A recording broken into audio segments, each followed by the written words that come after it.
All right, Lion Nation, buckle up, because what we are about to break down today is absolutely wild.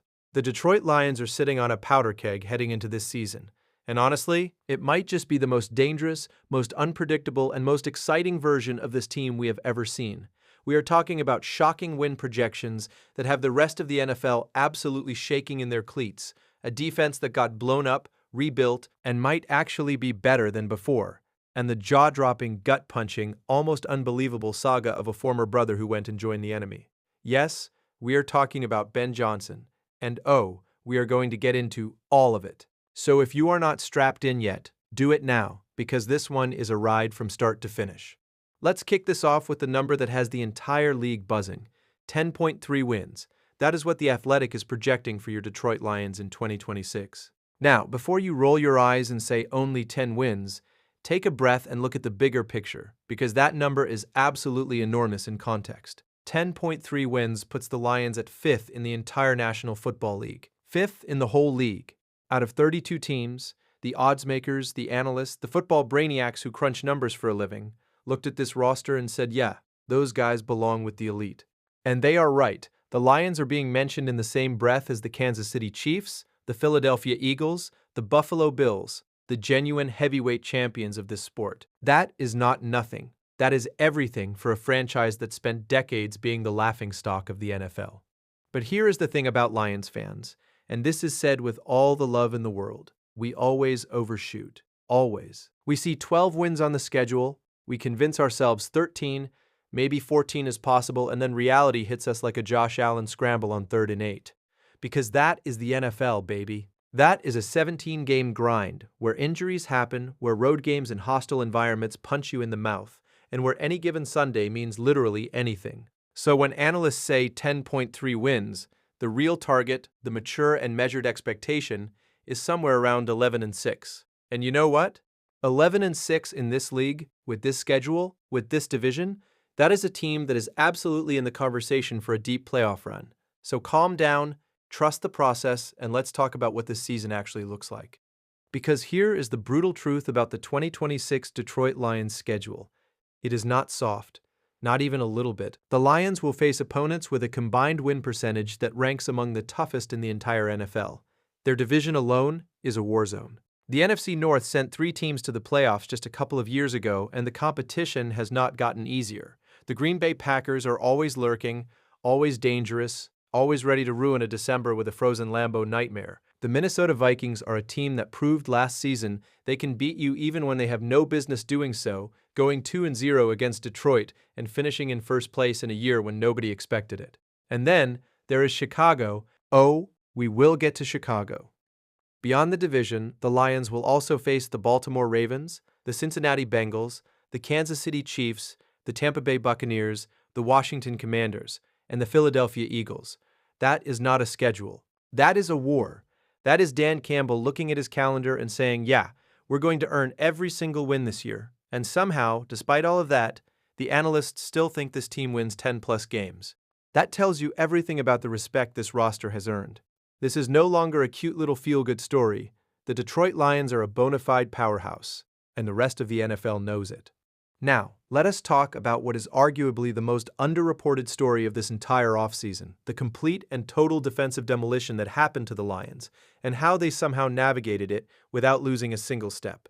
Because, folks, this was a genuine crisis. This was a 5-alarm fire in the middle of winter in Detroit, and the front office had to put it out with ice-cold calm and surgical precision. Here is what went down. Roy Lopez, the beloved, lunch pail, do-everything defensive tackle that Lions fans absolutely adored, walked out the door. He signed a 2-year, $11.5 million deal with the Arizona Cardinals, a massive payday for a guy who was making around $3.5 million in Detroit. And nobody can blame him for taking that money. The man earned it. Lopez was an absolute revelation in his 1 year with the Lions, finishing as the team's top-graded interior defender by Pro Football Focus, racking up 30 combined tackles, 7 quarterback pressures, 4 tackles for loss, and 2 sacks. The Lions genuinely loved this guy. The fans genuinely loved this guy. And just like that, he is gone to the desert for a bigger role and a bigger check. That one stung. Then DJ Reed, the physical, feisty cornerback the Lions brought in to replace Carlton Davis. He played his season and got a massive new deal elsewhere. This is a guy who had given up only 2 touchdowns in each of his last 3 seasons before coming to Detroit, an elite-level corner who locked down his side of the field with a toughness and physicality that fit Dan Campbell's team perfectly. Gone. Meanwhile, Alex Anzalone, the veteran linebacker who quietly became one of the most important voices and leaders in that locker room, he too eventually moved on. And the story behind where he ended up makes the whole thing even more painful, because it is tied directly to the Ben Johnson saga that has been dominating headlines. And then there was Meek Robertson, the corner whose contract made absolutely zero sense to most people following along, and whose fit elsewhere remained a major question mark. Every single one of these departures happened fast, happened big, and left Lions fans staring at their phones wondering what on earth just happened to their defense. But here is where Brad Holmes and the Lions front office deserve a standing ovation. Because instead of panicking, instead of throwing money at the problem and overpaying for names, they went to work and found guys who are flat out better. They pivoted. They upgraded.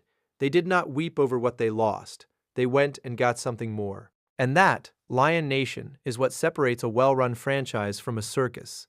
The Lions have become a destination for players who want to win, who want to be part of something special in Detroit. The rebuild of this defense was not a crisis. It was an opportunity, and they seized it. Now, let us talk about the elephant in the room. Let us talk about the betrayal that rocked the Lions' locker room, the move that still has players shaking their heads months later, and the subplot that is going to make every single Lions-Bears game for the next decade must-watch television. Let us talk about Ben Johnson. For those who need a refresher, Ben Johnson was the offensive coordinator who turned the Detroit Lions into the most explosive offense in football. Under his guidance, the Lions ranked top 5 in the NFL in both points and yards for 3 consecutive seasons. He was the architect of an offense that put up 564 points in 2024, the 4th highest total in NFL history. He was the guy who made Jared Goff look like an all-time great, who schemed open receivers on 3rd and long like it was nothing, who turned Jahmyr Gibbs and David Montgomery into one of the most terrifying backfield duos the league had ever seen. Ben Johnson was beloved in Detroit. And then, in January of 2025, he became the head coach of the Chicago Bears, the division rival, the historic enemy. The team that plays in Soldier Field, where going on the road has always felt ugly and annoying and draining for Detroit. The man took his playbook, his genius, and his championship-level football IQ and handed it to the Bears. And the Lions locker room felt it. Defensive back Brian Branch admitted the team felt betrayed by the move. Linebacker Alex Anzalone, who had talked to Johnson just 24 hours before he made his decision, said the whole team was thrown off that he picked Chicago. "I wasn't surprised he left," Anzalone said, "but I think we were all thrown off that he picked Chicago." Johnson had been close to Dan Campbell, close to the players, close to the culture, and then he walked straight into the division. And the drama only deepened from there. When the two teams met in Week 2 of the 2025 season, Dan Campbell's Lions absolutely demolished Ben Johnson's Bears 52-21. 52-21.